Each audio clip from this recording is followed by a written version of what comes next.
እዚ ኣፎት ሚድያ እዩ ሰላም ጣዕና ሃበልና ብዝተፈላለየ ቦታን ኩነታትን ኮይንኩም ምድላዋት ኣፎት ሚድያ ትከታተሉ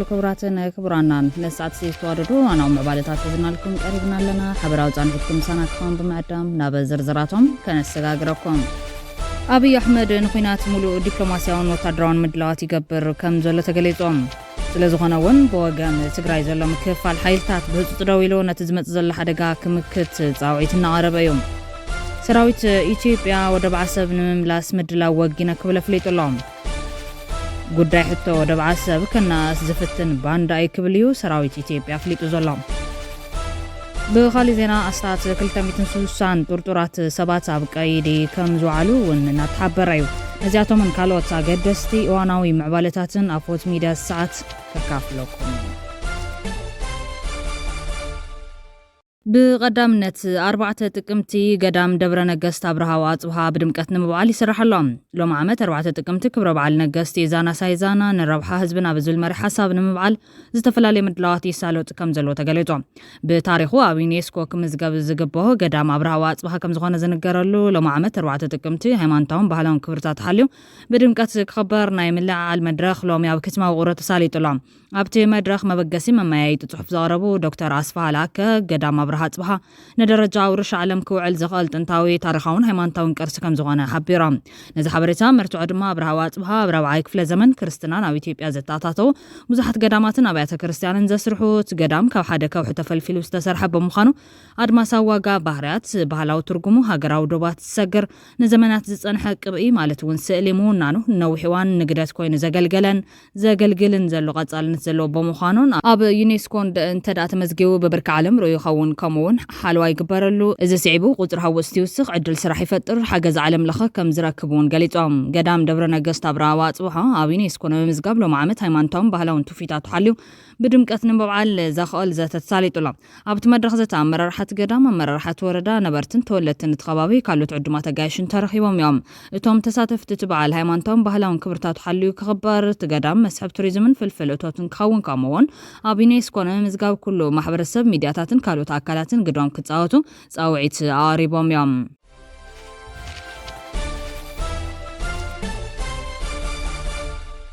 አብይ አሕመድ ንኹናት ሙሉእ ዲፕሎማሲያውን ወታደራውን ምድላዋት ይገብር ከም ዘሎ ተገሊጾም ስለዝኾነ እውን ብወገን ትግራይ ዘሎ ምክፍፋል ሓይልታት ብህፁፅ ደው ኢሉ ነቲ ዝመጽእ ዘሎ ሓደጋ ክምክት ጻውዒት እናቐረበ እዩ አብይ አሕመድ ዓሊ ሓይሉ ንምድላብን ኢትዮጵያ ብኹለንተና ጸላዊት ንኽትከውንን ኣበርቲዑ ይጽዕር ከም ዘሎ ዝገልጹ ተዓዘብቲ ዘለዎ ውሽጣዊ ጸገማትን ኩናትን ብዘይገድስ ክንዲ ትደረት ጸገማቱ ብምቁማት ምስ ዓበይቲ ሃገራት ኣብ ብሪክስ ሩስያ ጽባሕ እውን ቻይና ወዘተ እናተራኸበ ቁም ነገርን ፍረን ተልይዎ ጽባሕ ዝረአ ኮይኖም ናይ ኒኩለር ጽዓት ንምምንጫው ውዕላት እውን ክፍርም ንዕዘብ ኣለና ክብሉ ይገልጾም እዚ ግበር ዘሎ ጻዕሪ ንህዝቢ ትግራይ ምንም ኣይኮነን ንህዝቢ ኤርትራ ምንም ኣይኮነን እንተሰለይጥዎን ቀኒዕዎን ድማ ንህዝቢ ትግራይ ሓደጋ ንህዝቢ ኤርትራ መከራ ምዃኑ ምግንዛብ የድሊ በማል ድማ ስርዓት ብልጽግና ዝመርሖ ናይ አብይ አሕመድ ዓሊ መንግስቲ ኣብ ልዕሊ ህዝቢ ትግራይ ዘሎ ፖሊሲ ኣይተቐየረን ኣብ ልዕሊ ህዝቢ ኤርትራ ዘሎ ሓድሽ ኣጀንዳ ይቕየርን እዮም ንዓኻ ከም ህዝቢ ዘርብሐካ ሎም እውን ናይ ትማሊ ጉጉይ መንገዲ ቀይርካ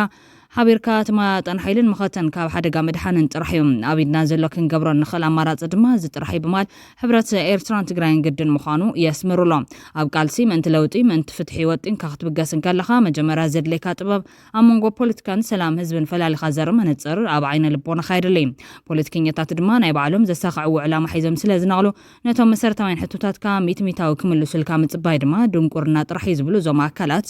ፖለቲከኛታት ግና ጸሎትን ኣገደስትን ብምዃኖም ሕብረተሰብ ስለ ዝውድቡ ተዛሪቦም እውን ህዝቢ ስለ ዝኽተሎም ርብዒ ሚእታዊ ህዝባዊ ሕቶኻ ይመልሱ እዮም ካብ ድሌታትካ 75 ሚእታዊ ተሰሊጥዎም ድማ ነቲ ዝተረኸበ በረከት ብዓለም እዮም ዝመርሕዎም ስለዚ ንፖለቲከኛታት ተወዲብና ትካላት ክሰርሑልና እሞ ቦቢልና ከነገድዶም በር ኣብ ድላይና ሰዓት ድላይና ክንገብሮም ኣይንኽእልን ከምኡ ንገብር ንዓብን ተልዒልና ጥራሕ እዩ ክብሉ ይገልጾም ነቶም ከም መራሕትና እንጊስና ብልዕሊ ክሳድና ዝሰቐልናይ መራሕቲ ከይነይ ሰይጥኖም ንጠንቀቕ ሓንሳብ መቕታልን ደም ምፍሳስን ተለሚዶም ንድሕሪት ስለ ዘይምለሶም ስለዚ ሕዚ እውን ነቶም ድሮ ባሽዓት ደም ምፍሳስን ፈዋዶ ጎዳጉድን ዓመታት ምድጓንን ዝለመዱ ምንም ክንገብሮም ኣይንኽእልን ነቶም ገና ከም ኣብ ትግራይ ዝመሰለ ዘለዎ ግና ሓደራ ኣምና ኣይነ ሰይጥኖም ዝብለው ኣብ ምቕራብ ከም ህዝቢ ትግራይ ዝኣመሰለ ውድቡን ዓቃልን ህዝቢ ድማ ለሙ እንትኾነ ኣብ ከበባን ሓደጋን ብምህላው ተሓላፍነት ተሰሚዕዎ ኣብ ፖለቲካ ትግራይ ዝዋሳእ ዘሎ ወቐሱን ሓደ ግዜ ድማ ደገ ዝወፁ ውርደትን ዓቐን ክገብረሉ ይግባእ ይብሎም ኣብ ትግራይ ዘለው ሎማዝ ሰራዊትን መራሕትን ህወሓት ጊዜያዊ መንግስትን ተጋሩ እዮም ከም ተጋሩ ድማ ክብሪ ይግባኦም እቲ ዝግበር ዘሎ ደገ ዝወፀ ምድፋዕ ሓደ መዓልቲ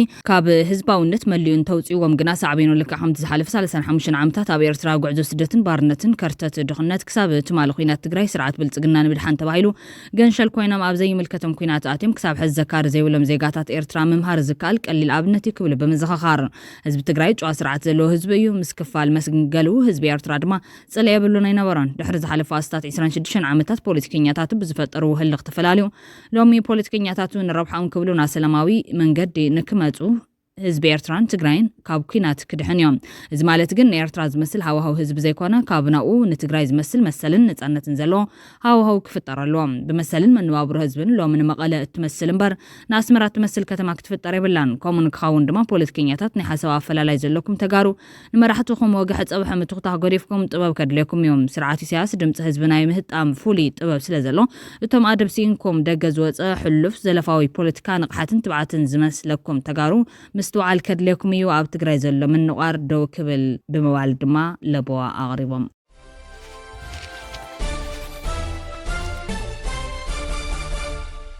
سراوي إثيوبيا ودب عسبنا من لاس مدلا وجينا كبل فليتهم قد حتى ودب عسب كنا زفتن بانداي كبليو سراوي إثيوبيا فليت زلا منستر مكلخال إثيوبيا وقعونا فيسبوك جاتو قد عسبن كيح بحرن زك قاللن كنا زي ولو حتى مخانز قالتن بانداي كبل قالي زلا ات منستري على فيسبوك جاتو إثيوبيا تبعنا نفلتا من تاكن موت اللاينا بزبل رستي أبزر قحط صحف قد كيح بحرن عسبن اللي على 13 عامات حمام إثيوبيا خوينو كبرنا يتعبي بيراونتو أقول اليوم جيوبوليتيكان هاجر أو ربحات إثيوبيا موائلهم منستر مكلخال هاجر أمر قات هاجر وربحات إثيوبيا زم حلالفهم الأختي وتدرات إثيوبيا أبها قرا مدرح قدايك إح بحر بقلت بملعلو عبي حقوس فتيور نايلهم منستر مكلخال لو وقعوا قات فيسبوك أبزر قحط صحف وتدرا حيلي هاجر وربحات إثيوبيا نمر قات زغنا مسواتي كان مخفال دحر كم زي بالقريت لهم نتي بروعة جنبت كلتشن عسات شوعة استمر عبي قدب هداسة إثيوبيا بمتكاس قدايك إح بحر كجبت زي خلال المخنيات كم زي لا بتصنع من بمال مرقت يوافليت وتسراويت سلزي حتى قدايك إح بحرن ودب عسبن بزغون يخون الرأيها قنوع كم زي كون نمثال مفتان بزيكا باندا زغون ما يزل عل سنة موقت كل واي خلون يكبل منيستر مكل خال لما لقت قاليتهم قدام السرابي أحمد من ززام قدر دراسي تيبيا بزم الكتاب هاقراو تلفزيون أبزكايرك المحتاج قدر مسالة سعمت كيح بحري أب إيدي تيبيا كم زنمرت عيسوم اتجيقات بحكي رمي كبل مقلات وزكاريوم قدام السرابي أحمد أبز اسمه عمدارك كيح بحري قدر مسالة سعمتات أويد ناينيرو كيح بحري قدر مسالة سعمت ناي تيبيا زنمر نايتمال تاريخي نيرو استفاد مجيقات ماليو صباح كرامي بزح كبيد يكونن كبل قاليت نيرم قدام مستر دكتور أبي أحمد بباقومين 4 خلتشن 10 عام تمرت استمر هنصت قدر بداسة إثيوبيا بزملكت أو زكايدوك على محتاج لكهم تناش عامة تاريخ فلق عبايز تغير إثيوبيا ون ودب بحرامس أنا ون كرم مخان قاليت يوم قدام مستر إثيوبيا بي مس إيرتران حوحات نصنح متفنان نخرر أبز متزل زلوان أبز تفلاليت أفحين سوسان شدشن مقانات وتدرام عرق هيبو يوم زوم بزح قدر زلم مقانات بتي قدام مستر تحاتيهم بتي بريزيدنت زصدقلهم كوينم إثيوبيا بفلاي بزحلف عامت وتدرا عقما زحيلو سرحات كم زوجنت بتخاتالي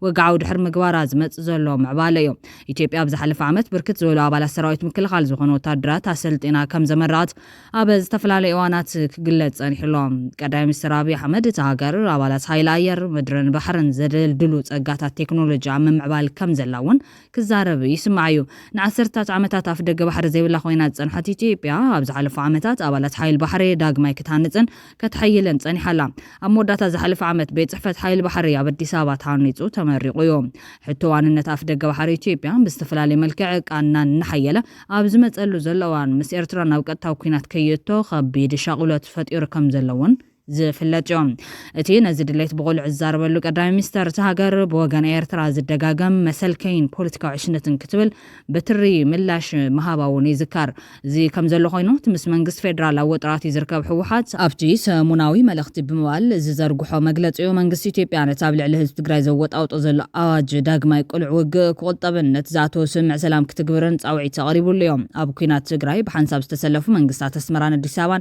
بفلاي دحرو على بريتوريا زمدن نام شحخير يوم أزي بستفلالي سلطانات منقستي إثيوبيا نت منقستي قربت زلوهم بوليتيكينياتاتن كدقاقم تصنحه حتوان نتاف دقا بحري ኣብ ቀረባ እዋን ድማ ምረቓ ዓብዪ ግድብ ህዳሴ ተቐዳሚ ሚኒስተር እቲ ቅድሚ 30 ዓመታት ዝተፈጠረ ጌጋ ጽባሕ ክእረም ብምባል መሊሱ ነቲ ዝጸንሐ ኩነታት ኣጋዲድዎ እዩ። ሚኒስትር ዜና ኤርትራ ብዛዕባ ምላሽ ሰበስልጣን ኢትዮጵያ ብዛዕባ ኣፍ ደገ ባሕሪ ዝህብዎ ዘሎ መግለጽታት ክሕሰብ ወይ ክስጋር ዘይብሉ ቀይሕ መስመር ብምባል ጉጉይን ሓላፍነት ዝጎደሎን ክብል ነቒፎም። ናብቲ ዝሓለፈ ጸሊም ምዕራፍ ዘመናዊ ታሪኽ ክልተን ሃገራት ተመሊሶም እውን ናይ ጎበጥ ኣዋን ይውድሱ ኣለዉ ክብል ሚኒስትር የማነ ገብረ መስቀል ምላሽ መሃቡ ይዝካር። ተንታን ፖለቲካ ቀርኒ ኣፍሪካ ዓብድራሕማን ሰይድ ኣቡ ሓሸም ነዘረባ ቀዳሚ ሚኒስተር ብዝምልከት ንቢቢሲ ትግርኛ ብዝሃቦ ሬቱ ሓደ ንልዝብ ዝሓስብ ሰብ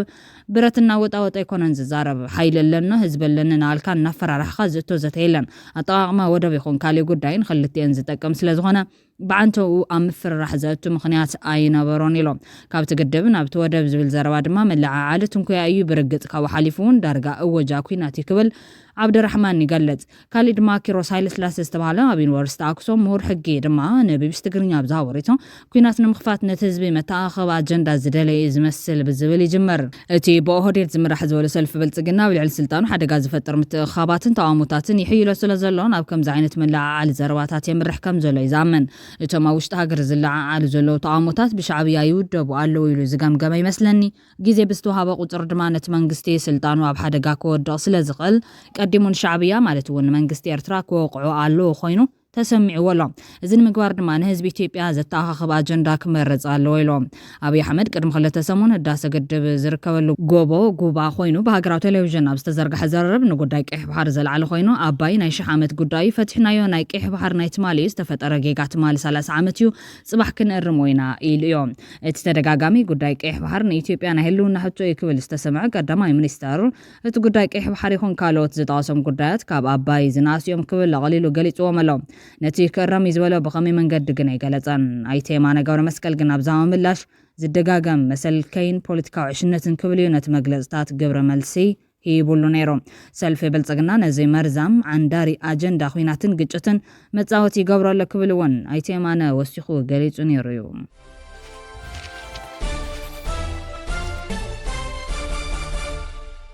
ኣብ 14 ሃገራት ኣፍሪካ ብዝተኻየደ ስርሒታት ዕርቃን ካዘርኡ ኾነ ከምኡ እውን መሳሊ ካልእ ምስልታት ክንዝርግሕ ኢና እናበሉ ብምፍርራሕ ገንዘብ ክቕበሉ ዝጸንሑ ኣስታት 260 ጡርጡራት ጓሓላሉ ሳይበር ኣብ ትሕቲ ቀይዲ ውዒሎም። እዚ ስርሒት እዚ ብኢንተርፖል ዝተዋደደን ዓባይ ብሪጣንያ ዝመወለቶም ኮይኑ ኣብ ማሕበራዊ መራኸቢታትን ካልኦት መድረኻት ኢንተርኔትን ተጠቒሞም ንሰባት ብፍቕራዊ ምቅርራባት ብምትላልን ኣሳኣል ኮነ ቪድዮታት ብሓመሓዝን ገንዘብ ክወስዱ ንዝጸንሑ ዒላማ ዝገበረ እዮም። ዳይሬክተር ገበናት ሳይበር ኢንተርፖል ኒል ጀተን ንቢቢሲ ኒውስ ዳይ ኣብ ዝሃቦ መግለጺ ምስ ሓደ ሰብ ርክብ ክታንጽ ነዊሕ ኣይወስድን እዮም። እዚ ምትእማን ድማ ብሓፂር ግዜ ይብተኽ ይበል። ኣብ በዓል ጋና፣ ኬንያ፣ አንጎላን ካልኦት ሓያሎ ሃገራትን 1400 ግዳያት ናይዚ ሳይበራዊ ምትላል ዝኾኑ ሰባት ተለልዮም ኣለዉ።